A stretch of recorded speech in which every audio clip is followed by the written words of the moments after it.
Good afternoon, everyone.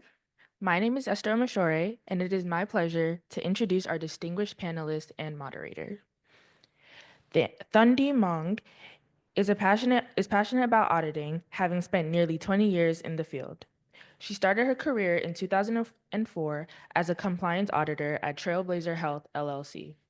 She later joined the City of Dallas office of the City Auditor and was later promoted to Interim Assistant City Auditor 5, one of two positions reporting to the City Auditor.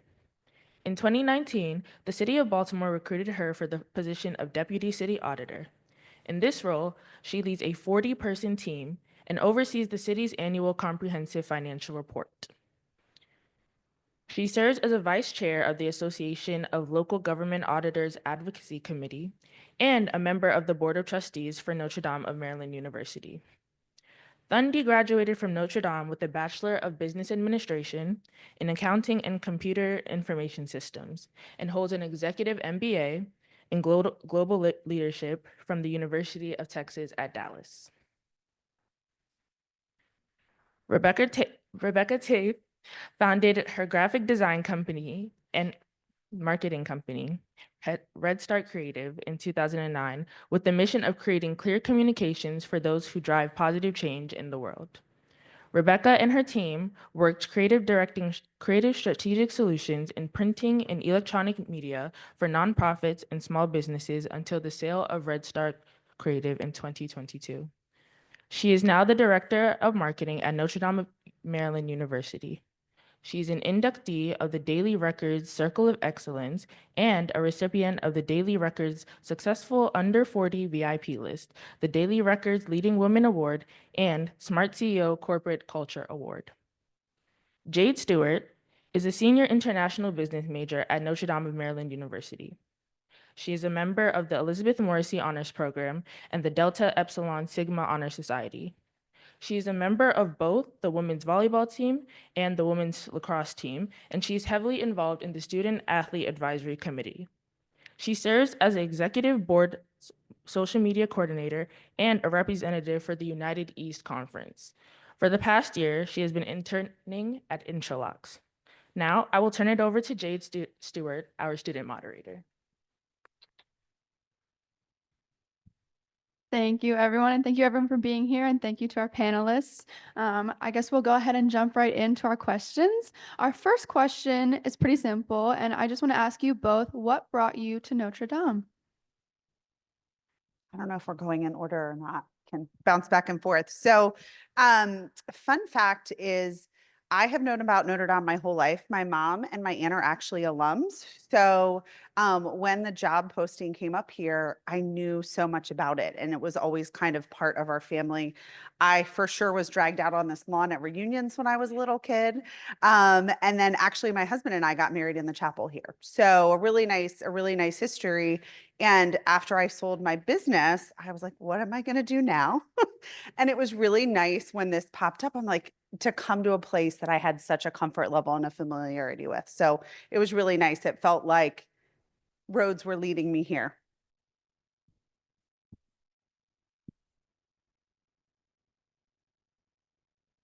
Can you all hear me well?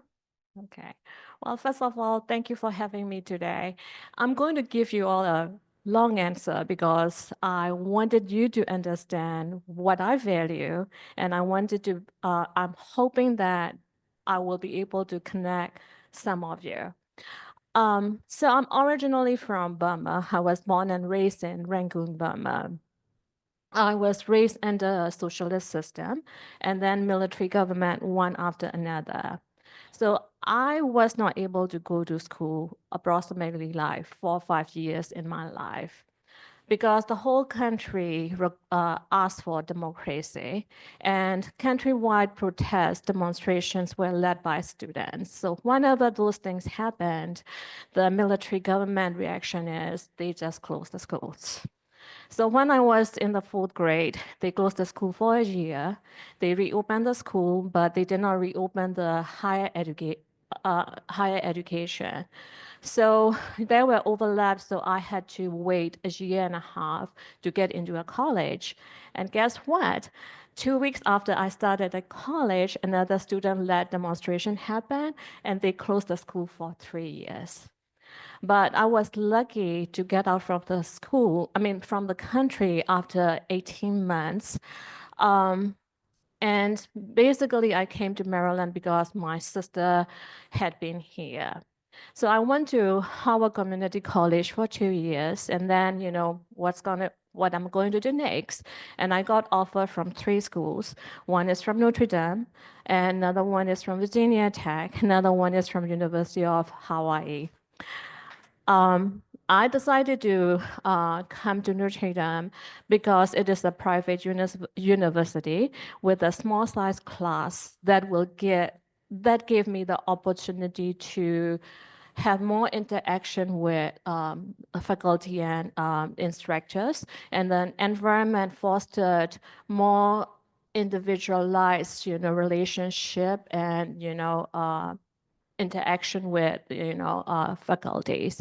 So anyway, I graduated from Notre Dame in 2004, and I moved to Texas, and I lived there for 15 years. In 2019, I was just talking about I'm going back to Baltimore because I'm going to take care of my mother-in-law and I'm going to take care of the family. 5 minutes after that, I got a call from City of Baltimore. We have this opportunity. Do you want to come? So everything happened in 2 months, and I came back in 2019. And 2020, we all know that global pandemic hit. And after that, I was thinking I wanted to give back to the community. And I live just across the street. I live in Guilford. So one day I just talked to my boss, like I wanted to do something for the community. And he said, "Why not Notre Dame? You graduated from there, and they're looking for the people want to serve in the board." So yes, I decided to come back to Notre Dame. So long story short, I am who I am today, and where I am is because of the United States, adopted me, and then Notre Dame. Notre Dame established the value, the foundation, and the faith that is important for my life and for my career. So that's the reason that I decided to stay in the public service and decided to give back to the Notre Dame community. Thank you. Thank you both so much for sharing. You both have worked very hard to get to where you are today, both educationally and professionally. So I would love to hear about how different mentors and sponsors have helped you get to where you are in your career. I have a story kind of talking about what you said about close relationships with professors and small class sizes. I also went to a small liberal arts school with small class sizes. And I'm going to tell you a little story. And I think this probably is leading back to a little bit of a first mentor of mine. Many of you all know Dr. Walker. So she knows this person I'm going to talk about. So my advisor, her name was Dr. James, and she was in art history. She was scary. I was there on an academic scholarship, and it had very high things. And if you slipped even a little bit, and I remember, I don't know, I got to be in a class, and she was like, "Rebecca, get it together." And I was like, "Okay." And she went on to become a great advisor, a great friend, somebody that I'm still in contact with. And I think she really pushed me where somebody else could have let me off the hook. And I think when you look in retrospect in the context of that conversation, that was really the start of looking at other people encouraging me and pushing me to do a little bit better. I don't think that clicked because early in my career, I was sharing earlier when we were talking, I really could have used a mentor. In my early career, I was 21 years old when I graduated. I thought I knew a lot. I knew a very little. And so the idea of having someone externally to kind of keep me on track probably would have been very helpful. And I certainly found mentors later on in my career. I would say career-wise, some of really the best support and mentoring I got was when I started my business and I reached out. And there is a wonderful creative community of women in Baltimore. It is not competitive. They will pick up the phone. They will help you troubleshoot different things. And I spoke with 2 different women of very large agencies in the area, and they made time to pick up the phone and have a conversation with me. And so while that wasn't an official mentoring relationship, I recognize now how hard it was for them to give a half hour out of their day. And it was because I asked. And I think that's really important. If you see someone you want to talk to go ahead and reach out to ask, because it doesn't always look like an official mentoring relationship. But I think there's just such a tremendous community of people, that if you ask, they will give back. And then there's been other people. I had a big career change coming when I sold my business. So you better believe I had a lot of conversations with folks saying, where should I go? And mentoring really is a lifelong opportunity. There's always somebody ahead of you or somebody who's experienced it. And so if you can reach out and say, I'm looking for someone to talk to me about, transitioning out of the entrepreneurial world. And I got a lot of really great support from that. Okay, I wanted to start with the definition first, trying to distinguish between, mentors and sponsors. So mentoring is, is trying to change a mentee. It is like, giving advice, tailored advice to you, or, trying to change your skill set or something like that. A sponsorship is different. It is not changing a mentee, but changing a perception of other people towards a protege. So in my life, I did not explicitly ask for a sponsor, but I had many mentors from my work and from other places, and they helped me to improve my career. So generally speaking, throughout your career, it is very important to generate two currency. One is the performance currency, and the other one is the relationship currency. So performance currency is generated by you. So whenever you do something more than other people's expectations, you generate performance currency. So my mentors, they were able to help me to generate performance currency throughout my career. Why that performance currency is important? It's important for three reasons. One, it gives you credibility. It gives you get notice. Number two, it gives you payoff, and it gives you get promoted even in your early career. Three, it attracts sponsor. So I did not go and ask, can you be my sponsor? However, my performance currency, also I have to work on the relationship currency. It attracts my sponsors. So for example, when I started at City of Dallas, before that, as in the introduction, I started my career as, accountant, and I know that it wasn't for me. I can't deal with numbers day-to-day basis. I'm more like a bubbly person, so I need to talk. So I did compliance auditing for 2 years, and I know that I cannot do the same thing again and again. That creativity mindset gave me the opportunity to go into the performance auditing, which is like, looking at the processes, and you help the business to, establish the controls based on the risk. That's what I wanted to do in the performance auditing. But I don't want to be auditor 1 or auditor 2, staff auditor forever.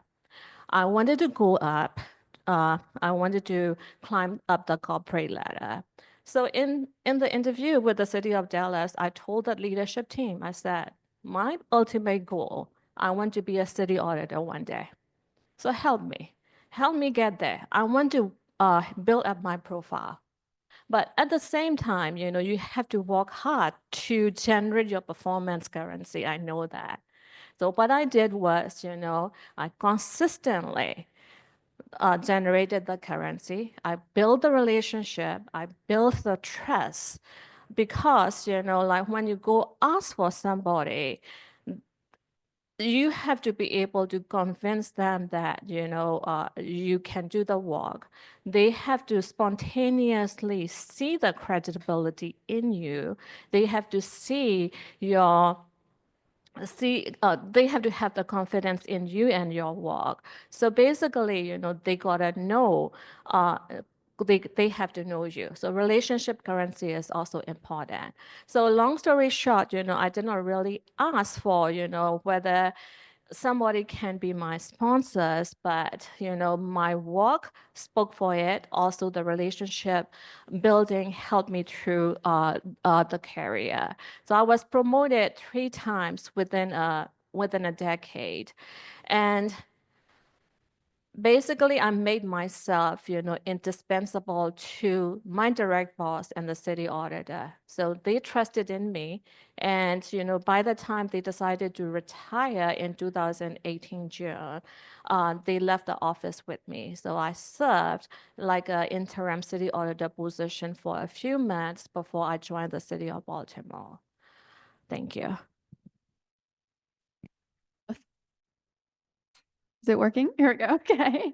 I'm sure my peers can relate to this, but as young women, especially, and college students are entering the professional world, it can feel difficult to find a starting point or find resources to seek out a mentor. So I'd love it if you could talk a little bit more about how you specifically found your mentors or sponsors, or maybe what resources you used and what ways we can use to find mentors and sponsors as we enter the professional world.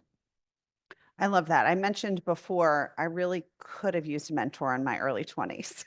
I think my early work life would have felt a lot easier because I had the skills to do the technical things, but I didn't have somebody help me figure out how to navigate the workforce or understand that different people in my office had different pressures and different responsibilities. And so one of my favorite things is actually mentoring young people in that first decade of their career, in that first job or two, where yes, you have a lot of knowledge you learned and you may have had an internship or two, but really jumping in and making it real is hard and it's scary. And so the nice thing is now there's a lot of like official programs you can look around. So for example, I was part of a creative organization and we actually had a mentoring program that would match folks that were in the field, which was really great. The other thing that's a great tool now that didn't exist 25 years ago is LinkedIn.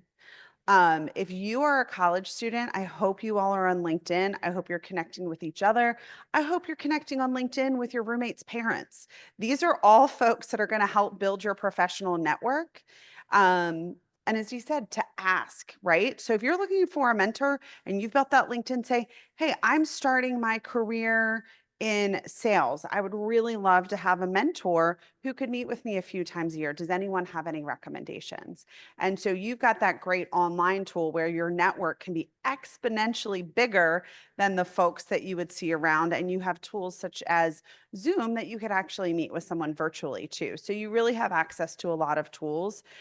So I think you can look for official programs in your career. A lot of organizations have like or professions will have career organizations. So you can start by looking there, but building your network and then asking is really very helpful. There's also different organizations in the area. I know Demita is a member, Executive Alliance, mentors young women early in their careers related to their mission of placing women on corporate boards. So again, I think you can look for the official ones, but don't be afraid to ask for unofficial relationships. And I think the other thing is with a mentor, that's not just going out to lunch with someone. That's asking someone specifically, can you be my mentor? Can we meet 4 times a year? I would really like help with these specific goals. As opposed to you can have a conversation, you can have a lot of great support, but a mentor really is someone that you're going to sit down, you're going to have a conversation, and they're going to follow up, kind of like Dr. James, my first professor, not letting me sit on some laurels. They're going to push you and they're going to look at where you are, and you might say, my career goal is this. And so you and your mentor can have a continuing conversation around that. And again, learning knowledge from someone who's walked through it is so invaluable. And then in turn, hopefully, as you all go through your careers, then you all can turn around and do the same thing. Because I find sometimes when I'm mentoring someone, I learn a lot. And I get a lot of perspective and a lot of reflection. So again, don't be afraid to ask for those relationships if you don't find it in official channels or programs. So I found my mentors from my network. It could be from, work, or it could be from the professional associations that I was serving. Especially these professional associations, they have mentorship program. And then you have to answer, certain questions. And based on those questions, they know your personality, your career goals, so on and so forth. So they try to match you with somebody, in the mentorship program.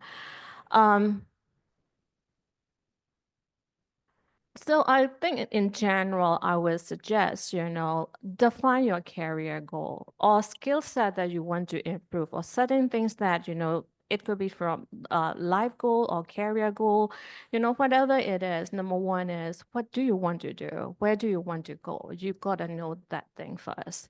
Two, then trying to find a mentor who can help you, somebody that who you can look up to. It could be even from your family. Like my nephew, he chose my brother-in-law as his uncle as a mentor, even though they are from the different career. But my brother-in-law is the one that he look up to, and then he's trying to get guidance from him.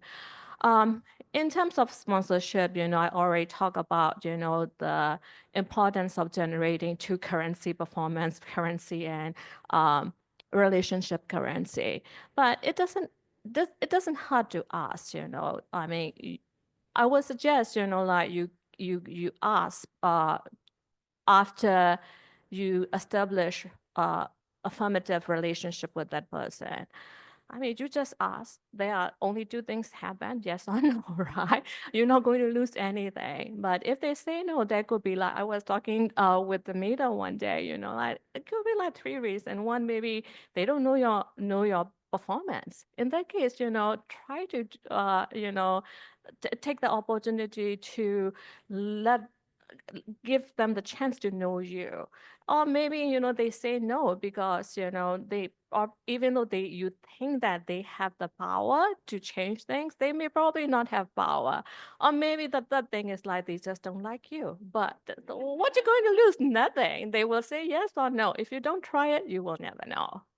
Thank you. And I think two things to add on that. One, a mentor is really important to have outside your organization. That external perspective is really great. Sponsorship can come from inside your organization, and mentorship can be outside your organization. And then also, as you mentioned, career goals can change. So you might be in one career for 6 years and go, I think I really want to do something different. And we worked with a lot of women. They may have started as a graphic designer and they decided they wanted to become a web developer. So we matched a couple of folks who are web designers with a web developer so they could talk about that process. So again, remember that career change is also a great opportunity when you can reach out to a mentor.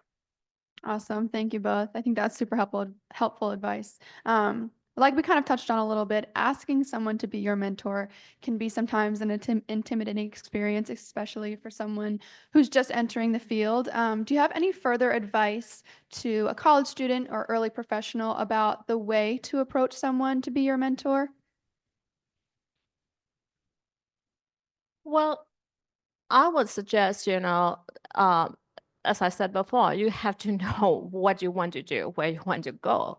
And, you just like, you can ask help, or, you can say that I want your advice, Um, and, explain them why you think that, how much you admire of their work, and how you are inspired by them, and how much that it's going to help you to grow with their help, that will give them some power, and then that will make them to think, what are the things that necessary for you to do.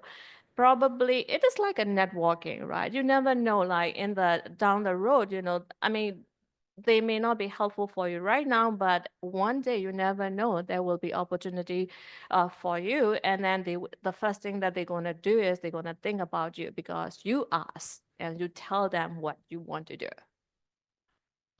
And I think another thing to think of, if you're looking at someone that's successful in their career and you admire what they do, chances are they've probably had a mentor or someone that's helped them.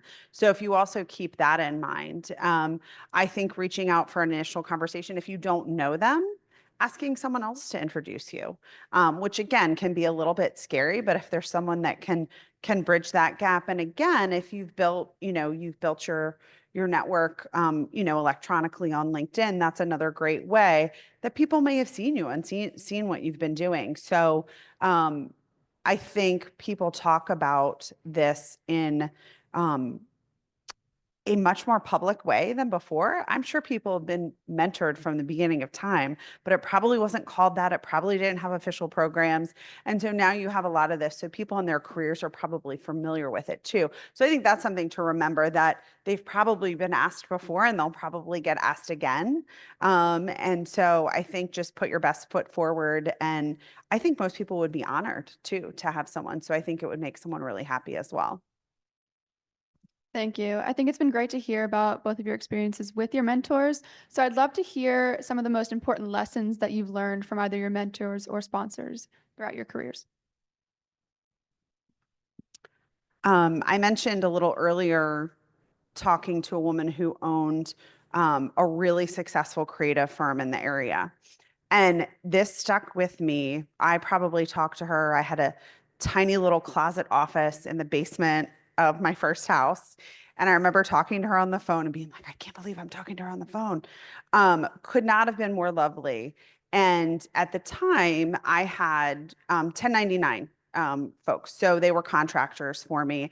And I remember asking her, I remember saying, when did you know it was time to grow? Because that was such a big conversation. And she goes, the numbers will tell you. And so for me, that was really, really impactful. So much so that when I had reached enough volume that I could turn those 1099 contractors into employees, I could still hear her voice in my head. And I was like, oh, she was right. So it's really nice. Like some of those will really stick with you. But it was really pointed advice. There was no reason for her to hoard that advice, right? Even that, and we for sure were not competitors in the beginning.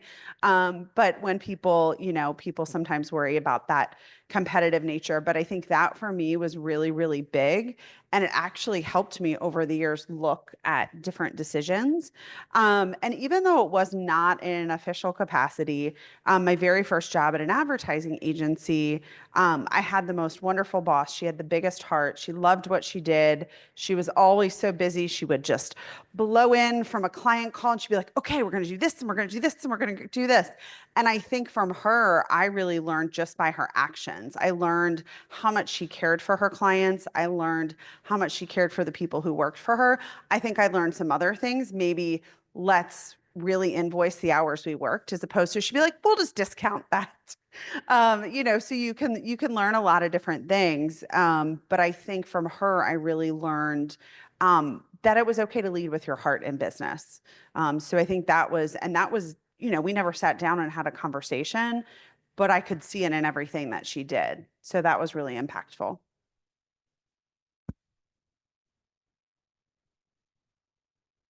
So, my former boss, the deputy city auditor, was also my mentor. So that she consistently reminded me to take time to relax. Being a woman, you all know that we put ourselves the least priority. And when you take time and relax, I personally feel guilty. So like you're giving more and more and more. And my former boss also was my mentor, was worried about me like, Dee, you're going to burn out one day. So since then, I had to change my thought, like, feeling guilty. I have to change it. And I always think about the philosophy of this oxygen mask, like you have to put oxygen mask on yourself first before you help others. The same thing. We gotta take time to take care of ourselves so that we can give more. That's one thing that I learned from my previous boss. Second thing that I learned from my professional coach from the executive MBA. She told me that, Dee, you're going to climb up the ladder. I know that you too focus on your work. I was more like a transactional leader, try to get things done, but I forget about the human piece. So that's one thing that she suggested me, and she helped me to change from a transactional leader to a situational leader, meaning that you have to change your personal, not really you have to change to really change your personality, but when you talk to people, depending on the situation and depending on who you are talking to, you may have to mirror them, you may have to change the way that you talk. So I learned that from her and I really appreciate it. And my current boss, the man who's sitting there, I learned flexibility from him. I'm very strict, very, but like past 5 years, that's one thing I learned from him. And our job is very dynamic. So, another thing that I learned and I grew in the past 5 years is resilience. You're gonna make mistakes, you're gonna fail from time to time, but you have to build yourself and you have to build back and you have to stand up again and then give more. So. Thank you. Well, it sounds like mentors have had a great impact on both of you. And based on your accomplishments, I'm sure you've had a great impact on those who came after you. So I'd love if you could talk about your experiences with being a mentor or sponsor for other professionals, but especially young women. So I think it was when I began mentoring people first. So we had the question earlier about being asked. I was kind of like, oh, who, me? I was like, oh, you think I can be a mentor? Okay, let's see how this goes. I felt like I was really honored and I was like, oh, I guess I can do this. But my first mentee that I worked with, gosh, we worked together for probably almost 5 years. And through a variety of different career opportunities. And we had a very like official kind of meeting and then a little more casual, a little more touch base. But what I was really kind of able to help her do was to navigate her relationship with her boss. And I think she and her boss had very different personalities. And she was kind of confused on, one day she'd get one instruction, one day she would get another instruction. I said, okay, I said, you need to figure out a way to document and clarify. I said, maybe it's an email every day, maybe it's a touch base. And so I felt like I was able to work with her on the things I didn't quite have when I was earlier in my career to figure out that communication. Because when you're working in the workplace, you can have a lot of different personalities. And even if you're great at teamwork and collaborating, sometimes it just might be hard to understand where somebody else is coming from. And having somebody outside of your organization is really helpful with that. Another young woman I mentored, a lot of this tends to be in the creative industry because that's where I am, was kind of talking with her on how she would grow her business at the same time she had just had a baby and figuring out how to balance that out. And I remember one time she did some work for me too. She had to be on a client call. So I was in the other room bouncing her baby. So her baby would go to sleep. I was like, everyone, shh, we're turning off the lights and we're putting on white noise. So she could hop on this call she needed to with the client. And sometimes you just do those different things.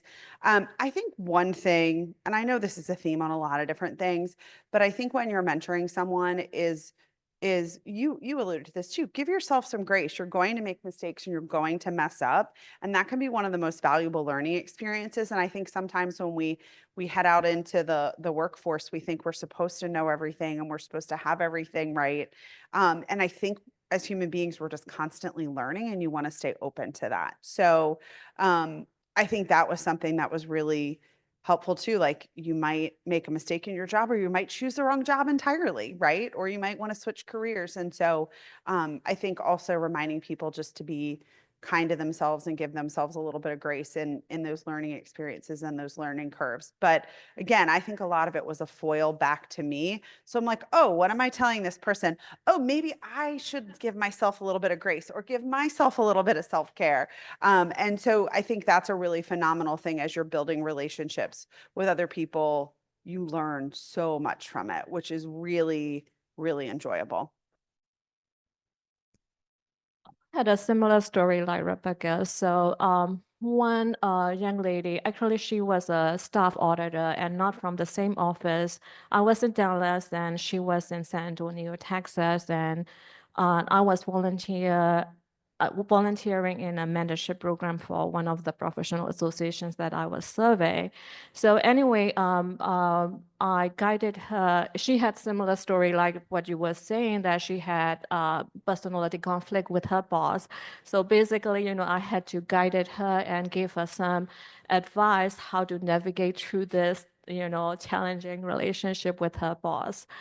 Another young lady that I mentor was from my previous job, and it wasn't like a formal mentor-mentee relationship, but I had a habit of rounding my office in the morning. I just wanted to know, get to know, my staff. So she wasn't in my team. She was supervised by an inexperienced lead auditor who just recently promoted, and not approachable manager. But I talked to her like every morning. She and I started like 7:38 in the early morning. So I know that she has the skill set. I know that she can do the job, but something is missing, and I think that that is because of the relationship with her manager. So anyway, I was like behind the scene guiding her. Also, I had to respect her manager, though. Don't take me wrong. I got it, but I just draw the line what I can mentor her and what I can say things. So anyway, I think that as you all know, all these performance evaluation discussion happened behind the closed door, and then the leadership team had concern about this person's performance, and they were thinking to put her on PIP, So, and I stood up and spoke for her because, again, I know that she can do the job, but what she needed is a guidance. So I told my boss, give me a chance, give her a chance, put her on my team, and I will take care of it. And my boss was surprised, I turned her like 360 degrees around, and she didn't know what I did. I just told her that we wanted to change the team, and I'm gonna train you. So anyway, I worked with her for another 2 years. Now she is the audit manager for one of the Fortune 500 companies, and I'm very proud of her. And I had another similar situation, but this is a male mentee, and he is now the Deputy Inspector General in Florida. Awesome, thank you. A point that really hit home for me was this idea of making mistakes, especially early on, because it can feel like the end of the world sometimes. But there's still so much to learn as we enter the workforce.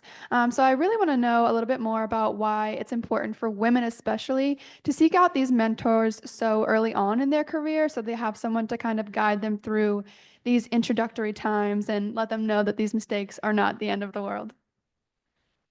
One thing I was thinking of when I was walking over here too was the title and the word squad in it. And so one of the things, I know we're focusing on mentoring, but I feel like this is a point to bring in peers, right? Who are your peers? So they might be your peers in terms of you're in the same industry, or you're in the same role at different companies, or you're all in the same department and maybe entry level at the same time. That's a really great group to get for support, especially when you're stuck and you have those mistakes. There was an email thread of about 5 or 6 creative business owners. And I'll still get an email, which I love. People like, okay, I have this client. We started on this project. I probably should have written the contract differently. I'm stuck. Here's where we are now. And what should we do? And there were many times I emailed that group as well. And so I think knowing that you have a group of people to bounce ideas off of and to remind you, hey, this is a learning experience. And especially if you're sharing it with them, they may not make the same mistake either. So I think the idea of also developing peer networks as well can also help you feel less isolated when you're starting in your career, but also be a really great sounding board, because there are going to be certain things your peers are going to identify with more than your mentor, and vice versa.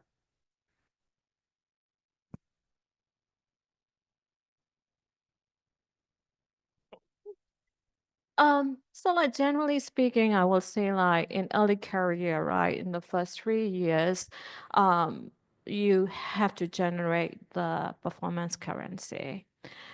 You have to build up the skill. You have to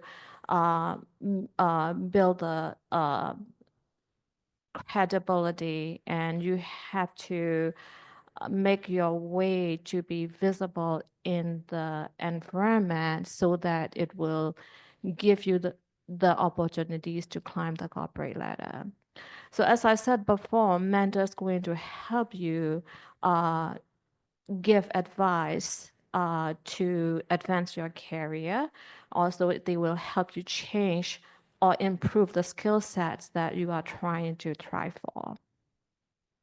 But we mainly talking about mentors, but also don't forget to get to attract sponsors. And fortunately, we do not choose sponsor choose us. So your performance currency is really important, and that will be, you can generate that currency with the help of mentor. So talking about sponsor, why they are important. All important discussion happen behind the closed door. Your performance evaluation, your pay raise, your promotion, everything happens behind the closed door. You need somebody who will speak up for you. Okay, so that person also need to know you, need to know your performance. That person needs to have a seat at the table. Also, that person has to have the power to be able to speak up for you. So having mentors and having sponsors are very important. I had a wrong perception, and maybe that's the ego when, in my early career. So my husband has been talking about this mentorship and sponsorship a long time ago. He's one of my mentors. So I always responded to him like, I work hard. My work will give me the opportunity to go up. That is true, but it won't give you get to where you wanted to be fast enough, because work doesn't talk, sponsors talk. Thank you. One final question from me. Okay, actually, we're going to pivot to questions from you guys. Sorry, just looking at the time. This was such a great conversation, ladies. This is awesome. And Jade, you're amazing. I knew you would be, but you actually are amazing. I want to open up the conversation to questions from the audience. And because we are live streaming, I do want to make sure that anyone who asks a question can ask it from the mic. So does anyone have a question at this point? If not, Jade does have one last question, but I wanted to make sure that we were being responsive to the audience if anyone has a question at this point. All right, well, it looks like you're going to get to ask that final question. All right. So my last question, you've both shared experiences about multiple mentors and sponsors throughout your careers. Why would it be important for someone to have more than one mentor or more than one sponsor throughout their either education or their professional career?